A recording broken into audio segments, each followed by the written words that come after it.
राहुल गांधी की बात मत करो दादा, उस आदमी की तकलीफ हो, कुंडली में दोष है बेचारे की। सही बता रहा हूं, उसका जन्म हुआ 19 जून 1970 को, और बात हो जाए तो बताना उसी दिन फिल्म में मेरा नाम क्यों कर दी गई।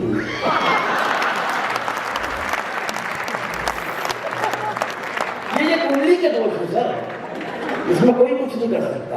हमारे भूतपूर्व प्रधानमंत्री हमारे बीच नहीं रहे, मनमोहन सिंह जी, उनका जन्मदिन आता है 26 सितंबर को, कुंडली का दोष नहीं बता रहा हूं, और उसी दिन विश्व गूंगा बहरा दिवस मनाया जाता है। और तालियां पूरा सदन इस बात पर बजाएगा कि 17 सितंबर के दिन देश के यशस्वी प्रधानमंत्री नरेंद्र मोदी जी का जन्मदिन आता है, और उसी दिन इस सृष्टि के निर्माता विश्वकर्मा की जयंती मनाई जाती है।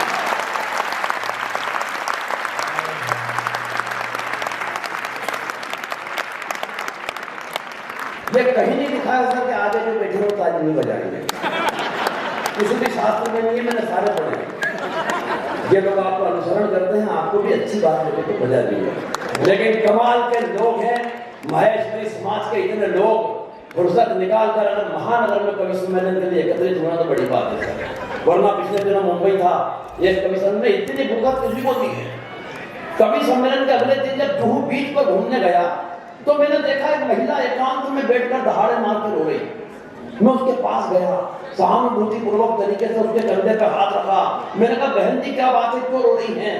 तो वो उछल के खड़ी हो गई, आंसू पोंछती है।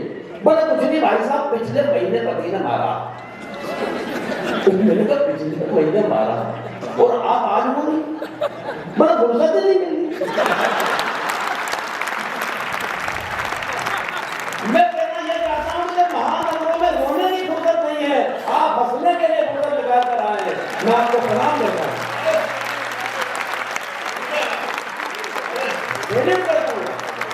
और संजय भैया फुर्सत का यह आनंद है। एक दिन मेरी पत्नी अपने काम में व्यस्त, मैं अपने काम में व्यस्त, ना उसे फुर्सत ना मुझे फुर्सत। अचानक उसने मेरे सर कोई काम उछाला। मैंने कहा देख, आज काम मत बता देना, आज मुझे मरने की भी फुर्सत नहीं है।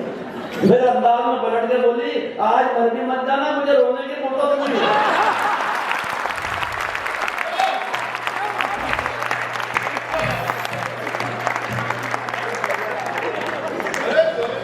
कहां उलझे हुए हैं, सही बता। अभी ये मुझसे प्रकाश भाई पूछ रहे थे, यार गोविंद भैया पत्नी इज्जत नहीं करती, क्या कारण है? मैंने कहा प्रकाश भाई ये तो नहीं मालूम कि क्या कारण है, लेकिन ये बात तुमने मुझसे पूछकर जो मुझे इज्जत दी है,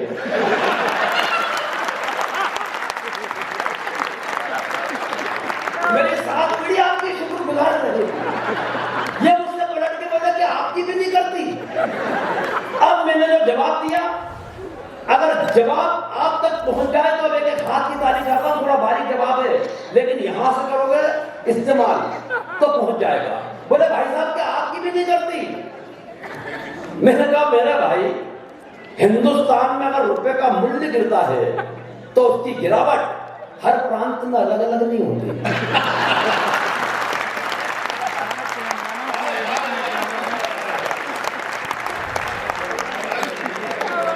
फिर ये मुझसे बैठ के बोला भाई साहब क्यों नहीं करती? मैंने कहा एक बात ध्यान रखना प्रहलाद बाबू, जब कोई लड़की मायके से विदा होकर ससुराल आती है, अपने पिताजी को छोड़ के आती है तो बदले में ससुर साहब मिलते हैं, माँ को छोड़ के आती है बदले में सासू माँ मिलती है, बहन को छोड़ के आती है बदले में ननद मिलती है, भाई को छोड़ के आती है बदले में देवर मिलता है। मगर ऐसा क्या छोड़ा कि तुम और मैं पलने पड़े? बोले भाई का बेहतर तो कुछ भी नहीं छोड़ा। मैंने कहा फिर एक बात समझ ले, मेरे भाई जो चीज फोकट में मिली है उसको इज्जत कौन दे रहा है यार? तालियां थोड़ी कम है।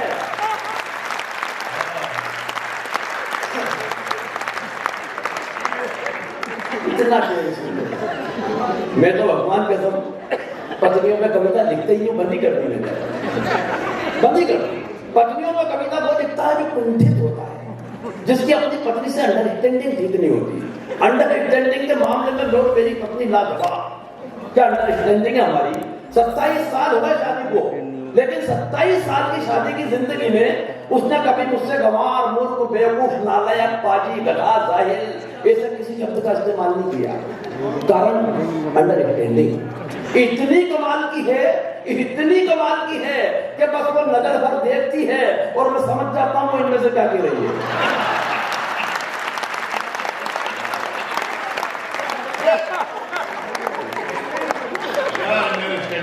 उस पत्नी पे क्या कविता लिखना चाहिए? अरे पत्नी का मतलब ये हिंदी में ही होता है जो पति पर तनी रहे।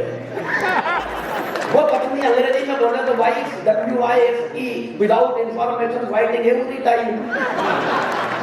उस पत्नी पे लेकिन मेरा सर आ गई, बोले देखो अमिताभ बच्चन टीवी पर क्या फिल्म आ रही है। मैंने कहा हुआ क्या? बोले शराबी पिक्चर आ रही है, पूरी फिल्म में पट्टे ने एक बूंद शराब की नहीं पी, लेकिन जो एक्टिंग की है वो कितनी कमाल की है। मैंने कहा वो तो बोला उससे बड़ा एक्टर में। बोली कैसे? मैंने कहा 27 बरस से रोजाना पीने के बाद भी पीने की एक्टिंग मैं करता हूँ।